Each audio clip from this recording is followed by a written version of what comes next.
ഇന്ന് നോറയുടെ ഉപ്പോടും ഉമ്മോടും അവിടുത്തെ കണ്ടസ്റ്റൻസ് ഒരുപാട് ക്വസ്റ്റ്യൻസ് ഒക്കെ ചോദിക്കുന്നുണ്ട് നോറയെ പറ്റിയിട്ട്. അപ്പോൾ അതിൽ അപ്സര ചോദിച്ചൊരു ചോദ്യം എന്നെ ഒരുപാട് സ്ട്രൈക്ക് ചെയ്തു. അതിൽ അപ്സര ചോദിക്കുന്നുണ്ട്, ഉപ്പയോ ഉമ്മയോ അറിഞ്ഞോ അറിയാതെയോ നോറയോട് എന്തെങ്കിലും തെറ്റ് ചെയ്തിട്ടുണ്ടെങ്കിൽ അതൊന്ന് ഈ ഒരു അവസരത്തിൽ തുറന്ന് പറയൂ എന്നുള്ള രീതിയിൽ. അപ്പോൾ ഉപ്പ പറയുന്നുണ്ട്, ഞാൻ എൻ്റെ മോൾക്ക് ദോഷമായിട്ട് ഇന്ന് വരെ ഒന്നും ചെയ്തിട്ടില്ല. പിന്നെ ഇപ്പോൾ വീട്ടിൽ കയറാത്തത് അത് അവൾക്കൊരു സങ്കടമായിട്ട് ചിലപ്പോൾ ഉണ്ടായിരിക്കാം. ഞാനത് മനഃപൂർവ്വം ചെയ്തത് തന്നെയാണ്. അതിന് അവൾ എന്നോടൊരു പ്രായശ്ചിത്തം ചെയ്താൽ മതി, IAS എഴുതിയെടുത്താൽ മതി എന്ന്. അപ്പോൾ എല്ലാവരും കൈയടിക്കുന്നുണ്ട്.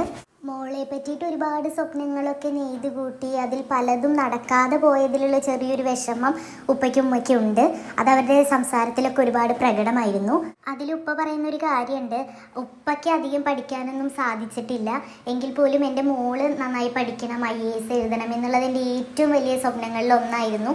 അത് നടക്കാതെ പോയതിൽ ഉപ്പയ്ക്ക് നല്ല സങ്കടമുണ്ട്. പിന്നീട് ഉപ്പ നോറയുടെ കാമുകനായിട്ടുള്ള ജെയിനിയെ പറ്റിയിട്ടും പറയുന്നുണ്ട്, ഞാനായിട്ട് ഒരാളെ നിനക്ക് കണ്ടുപിടിച്ച് തന്നു, അത് ചിലപ്പോൾ നിനക്ക് നന്നായി വന്നിട്ടില്ലായിരിക്കാം. ഇതിപ്പോൾ നീയായി കണ്ടുപിടിക്കുന്ന ഒരാളാണ്, അപ്പോൾ ഏറ്റവും ബെസ്റ്റായ ഒരാൾ തന്നെ ആയിരിക്കണം അത്, അങ്ങനെയൊക്കെ പറയുന്നുണ്ട്.